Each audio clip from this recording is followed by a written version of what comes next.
শান্তিপুর গ্রামে রাজেশ্বরের নাম শুনলেই মানুষের চোখে এক ভয়ের ছাপ ফুটে উঠত। তিনি ছিলেন গ্রামের সবচেয়ে ধনী মানুষ।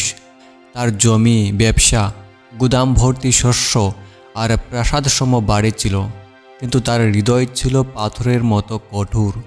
মানুষের প্রতি তার সহানুভূতি ছিল না। গ্রামের দুঃখী মানুষেরা যখন তার সাহায্য চাইত, তখন তিনি বলতেন, তোমাদের দুরবস্থা আমার কারণে হয়নি, নিজেরা চেষ্টা করো। আমি আমার সম্পদ আমার শ্রম আর বুদ্ধি দিয়ে বানিয়েছি, ভিক্ষা চাইতে এসো না।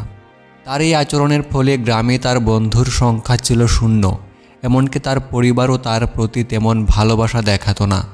রাজেশ্বরের স্ত্রী এবং একমাত্র মেয়ে অনেক আগেই মারা গিয়েছিলেন। তার জীবনে বেঁচে থাকার একমাত্র উদ্দেশ্য ছিল সম্পদ বাড়ানো। একদিন গ্রীষ্মের প্রখর রোদে একটি বৃদ্ধ ভিক্ষুক রাজেশ্বরের প্রাসাদের দরজায় এসে উপস্থিত হলো। তার পরনে ছিল ছেঁড়া কাপড়, মুখে ক্লান্তির ছাপ। বৃদ্ধ বলল, মহারাজ, একটু খাবার দিন, আমার পেটে ভাত নেই। রাজেশ্বর বৃদ্ধকে দেখে তাচ্ছিল্যের হাসি দিয়ে বলল, তুমি কেন কাজ করো না? এইভাবে ভিক্ষা করে জীবন কাটানো লজ্জার নয়? কাজ করো, আয় করো, ভিক্ষার অভ্যাস ত্যাগ করো। বৃদ্ধ কিছুক্ষণ চুপ করে রইল, তারপর বলল, তোমার মনটা কঠিন পাথরের মতো, কিন্তু মনে রাখো, কর্মফল কেউ এড়াতে পারে না। যা করছো তার ফল ভোগ করতে একদিন তোমাকে বাধ্য হতে হবে। রাজেশ্বর হেসে বলল, কর্মফল? দেখো আমি কিভাবে সম্পদের পাহাড় গড়েছি, এটাই আমার কর্মফল। তোমার এই ভিক্ষুক জীবনে আমার মতো হওয়া সম্ভব নয়। বৃদ্ধ ধীরে ধীরে চলে গেল, কিন্তু তার সেই কথাগুলো রাজেশ্বরের মনে থেকে গেল, যদিও তিনি তা স্বীকার করলেন না। পরবর্তী কয়েক মাসের মধ্যে রাজেশ্বরের জীবনে অদ্ভুত কিছু ঘটনা ঘটতে শুরু করলো। প্রথমেই তার জমিতে থাকা ধান খেতে পোকার আক্রমণ হলো। জমির ফসল প্রায় ধ্বংস হয়ে গেল। এত বড় ক্ষতি আগে কখনো হয়নি।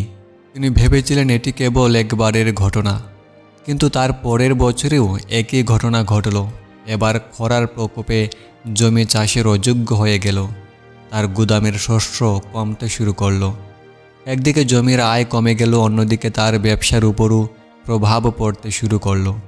তার ব্যবসার অংশীদাররা একে একে প্রতারণা করে পালিয়ে গেল। যখন রাজেশ্বর দারিদ্র্যের পথে এগোচ্ছিলেন, তখন গ্রামবাসীরা তার প্রতি সহানুভূতি দেখালো না।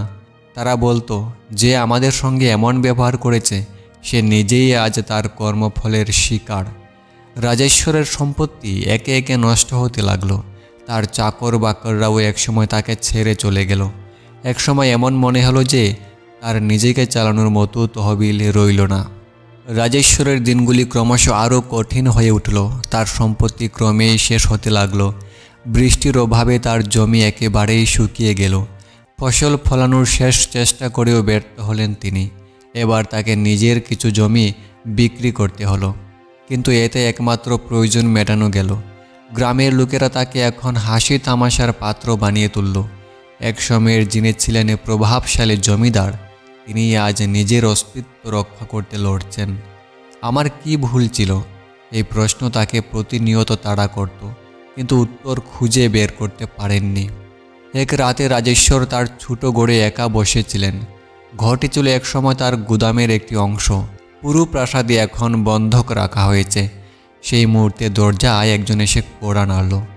দরজা খুলে দেখলেন গ্রামের সেই বৃদ্ধ ভিক্ষুক। তবে এবার তার চেহারায় ক্লান্তি নেই, বরং চোখে মুখে এক ধরনের জ্যোতি।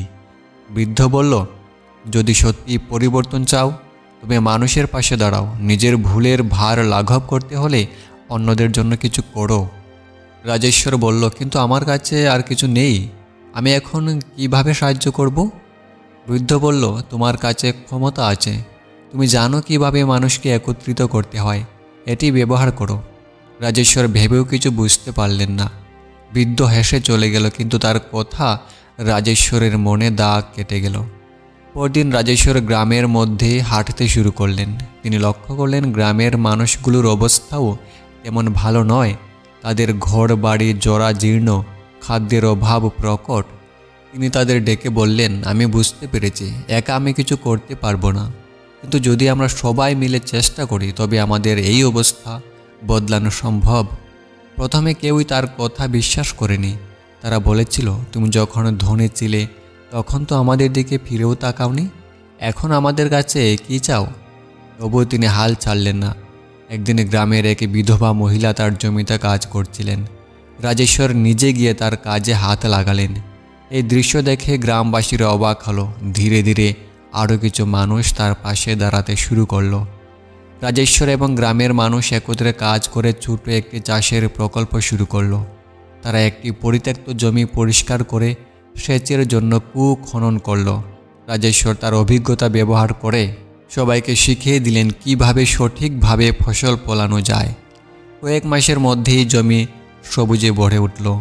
গ্রামের মানুষজন দীর্ঘদিন পর পেট ভরে খাওয়ার স্বাদ পেল। গ্রামের এক বৃদ্ধ বলল, আমরা তো এতদিন জানতাম না যে একত্রে কাজ করলে এত কিছু সম্ভব। রাজেশ্বর এই কথায় এক মৃদু হাসি দিলেন। তার হৃদয়ে একটি অদ্ভুত শান্তি অনুভূত হলো।